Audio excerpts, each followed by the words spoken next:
Okay, so now that we know what light is, let's study some of its behavior.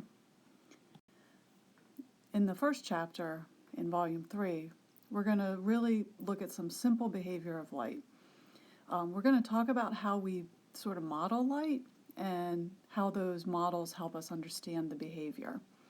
We're going to look specifically at reflection and refraction of light, and we're also going to look at total internal reflection. So here I just thought I'd use some of these images to help you see what we're going to be talking about. Reflection has to do with mirrors. Refraction is actually what makes diamonds, when they're cut right, sparkle a lot. In the lower left-hand corner, we have dispersion, which is refraction, but the fact that refraction is dependent on the wavelength of light, it allows prisms to work. And then we have two pictures that are showing total internal reflection, which is related to refraction and reflection, obviously. So the three models of light that we use to understand how it behaves is thinking of it as a wave, thinking of it as a ray, and thinking of it as a particle. So what really we should think about is these are models. So it's the idea that thinking of light in a particular model will help us understand why it's doing what it does. We do know that light is electromagnetic radiation. It's made up of electromagnetic waves, but sometimes it's a lot easier to understand light if you just think of it as a straight line going in one direction, going from point A to point B in a straight line. And then finally, sometimes it's helpful to think of light as a particle, and we call those particles photons. Really, we're going to concentrate on the first two models of light, and sometimes you'll see that we can use both of them sort of simultaneously to completely explain some behavior. So first of all, if we think about light as a wave, we want to understand some sort of behavior and drawings that we make. So when we think of light as a wave, it's sort of originating here at this point, right at the origin, and then the waves are traveling out in all directions from that original point where the light was generated. Now, when we look at that, we're talking about these wave fronts, and what you could think of is these could just be peaks in the wave as the wave is traveling out, and so the distance between two wave fronts would be one complete wavelength. And so a lot of times when we're drawing a light wave and we want to sort of illustrate it, we'll just draw the wave fronts, and then of course the direction of motion of the wave is perpendicular to that. I have this shown in a little bit more detail in this picture here, where we see the sort of spherical wave fronts coming from the source of the light. And then also we have rays. So here you see a combination of the two models. Now the light rays are always going to be perpendicular to the wavefront because they're showing sort of the motion from point A to point B of the light.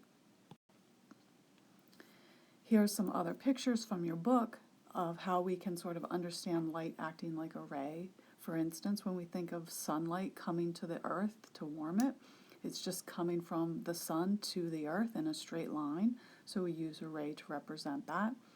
If that sunlight comes through your window, it's going to pass through that like a ray, where there might be some bending as it passes through the material that the glass is made of.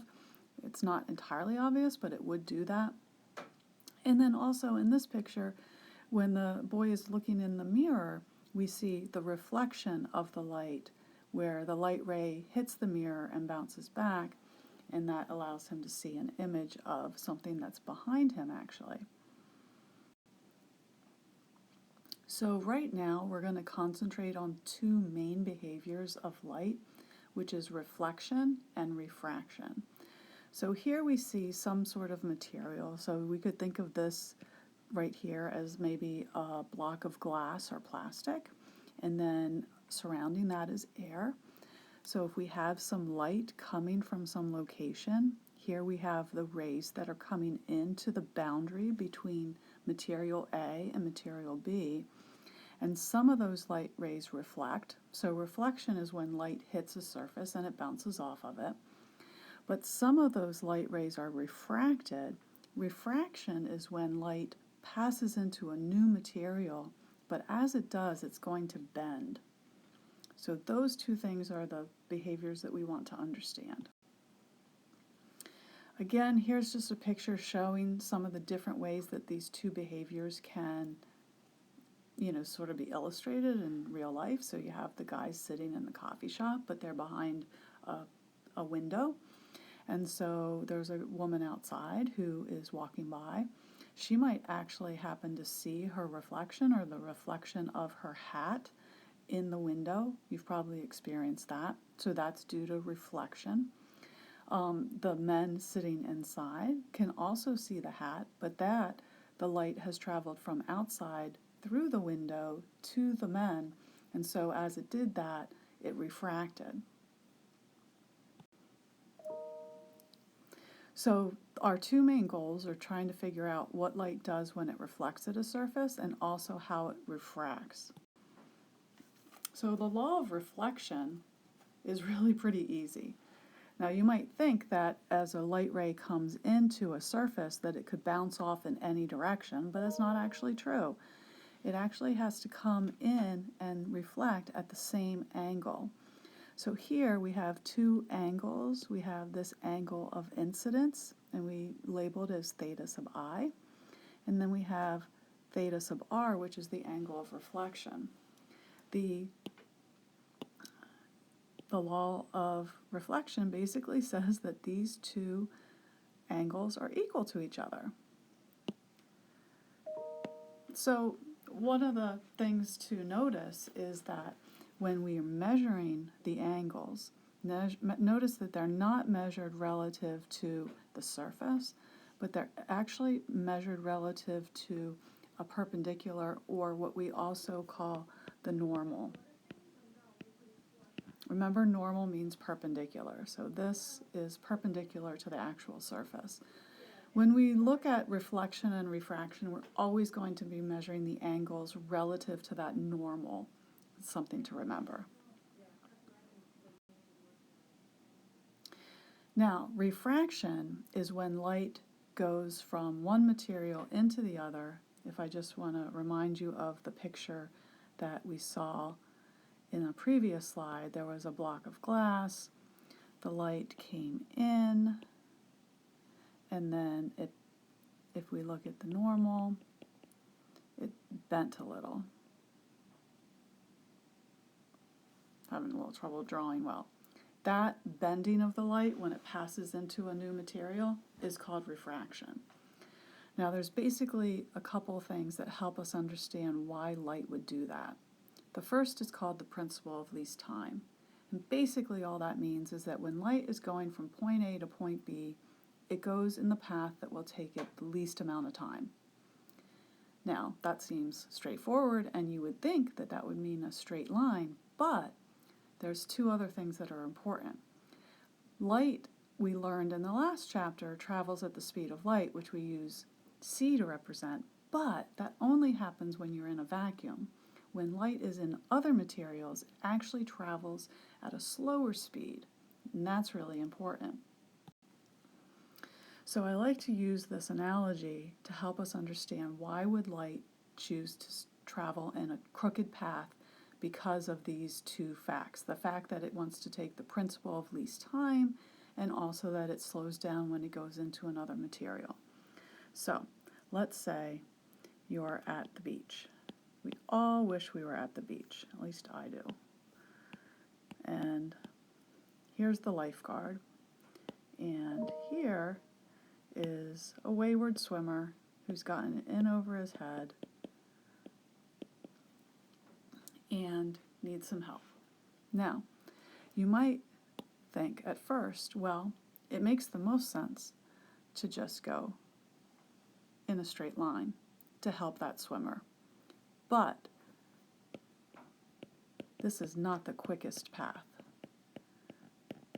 The reason it's not the quickest path is because everyone can run faster than they can swim. So if I was the lifeguard, I would go maybe take a path more like this to get to the guy, where you obviously see it's not a straight line. And you obviously see that my path changed when I got to the water. This is really what's happening with refraction.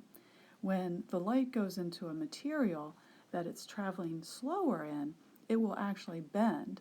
Of course, it goes both ways in that if it was traveling in the opposite direction and it goes from a material where it travels slower to where it speeds up, it also bends. That's what refraction is. Now there's a couple things that we want to know before we get the law of refraction.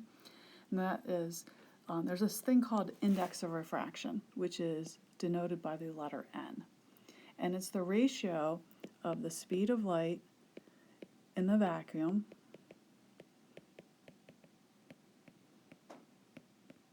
to the speed of light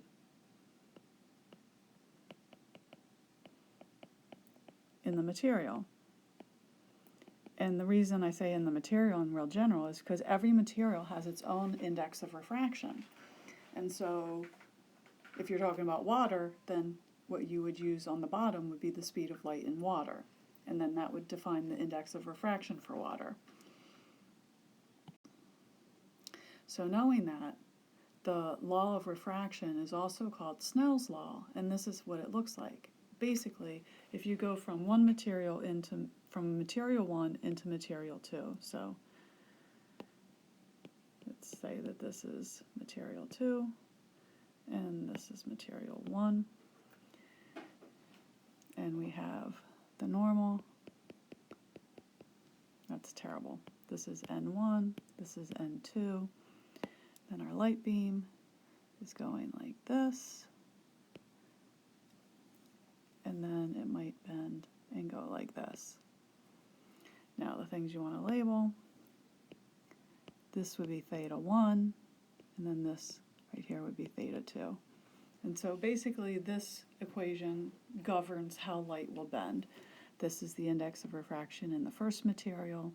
This is the angle that it hits the boundary at, theta 1.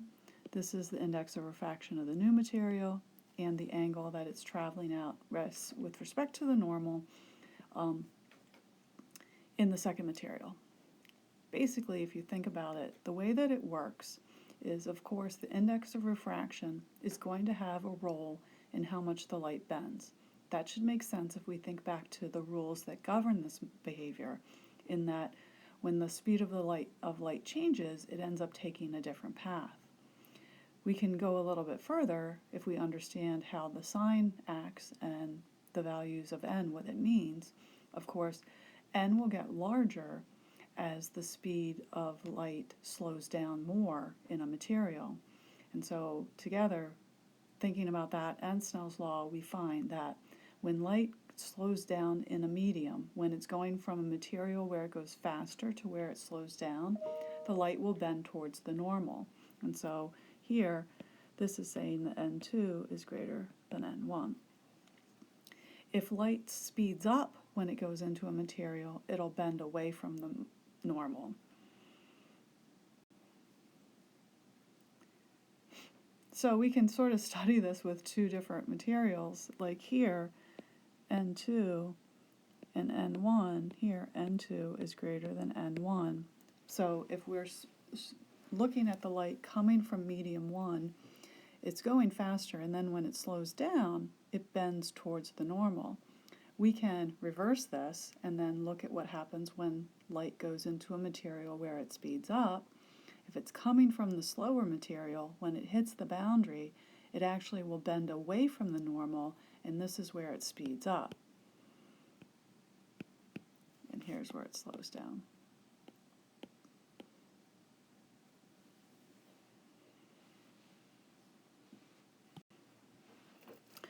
Refraction is actually pretty cool because it's responsible for some optical illusions. I don't know if you've ever done this, maybe in a lake or something, if you stick like a pencil in a glass of water, or if you stick a piece of wood into, say, a lake or a stream, you might have noticed that it looks like it bends when it hits like the part of it that's under the water. This is actually due to refraction. What happens is the light rays that are coming from below the surface, and it's also important for us to understand that everything we see is because of light rays that are coming to our eye, and so that's what's causing this. Now they're coming from, when they come from the pencil and they hit the water, they hit the water-air interface, they actually bend. But the thing is your eye doesn't know that it's bent, so your eye assumes it came to you in a straight line, and that causes the pencil to appear to bend. I have a nice diagram to illustrate this here. So here you see there's the pencil in the water, and you can see this is the actual pencil, and it's not bending at all. However, if we look at the light rays that come from the tip of the pencil, and we trace them to the water air interface, you see that they bend away from the normal when they hit the air. Now, here's your eye looking at these light rays, but your eye just assumes that they came in a straight line, so your eye thinks that they came from this location. And so that applies to all pieces of the pencil that are under the water.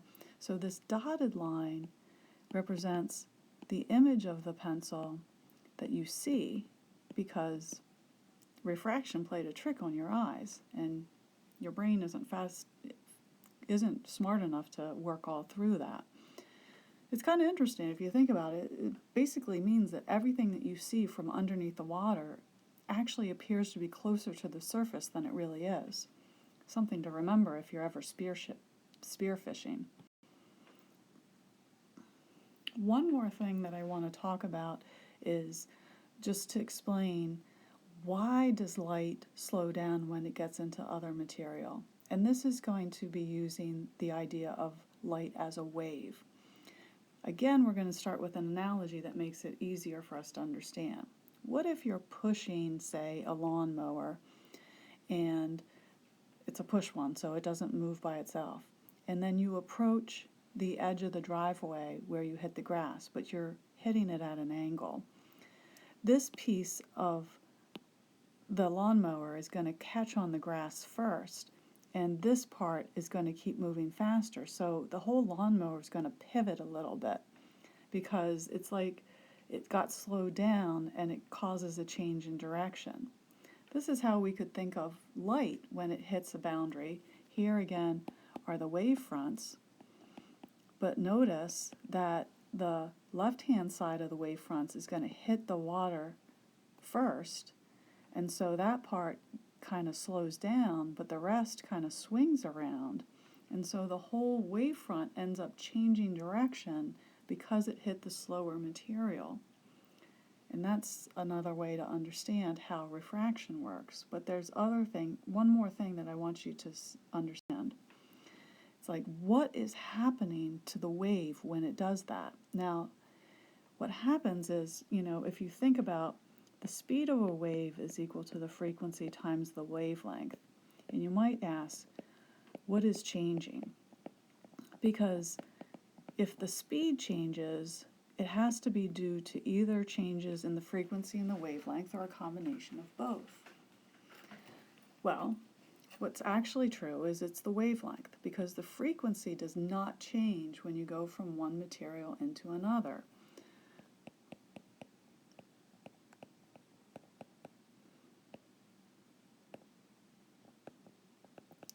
This helps if you think about the frequency of waves as being the number of waves that I see per second.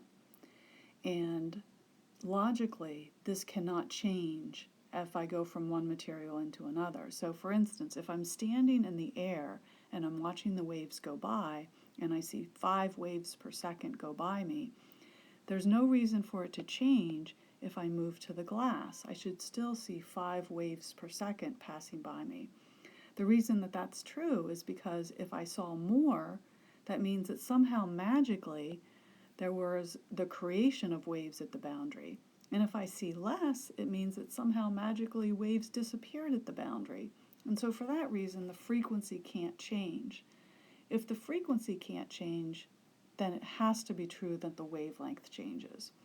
And so the wave, basically when it slows down, the wavelength, the light actually has more trouble progressing through the material. It's what we call optically dense. And so the wavelengths contract. And then if I look at how wavelength, frequency, and speed are interrelated, if I have the same frequency but I have a shorter wavelength, I'm going to have a slower velocity. Sometimes we express the index of refraction with respect to the wavelength of the material in a vacuum and its wavelength in other materials. Or it can be rewritten as n is lambda naught over lambda. This is the vacuum, and this is the material.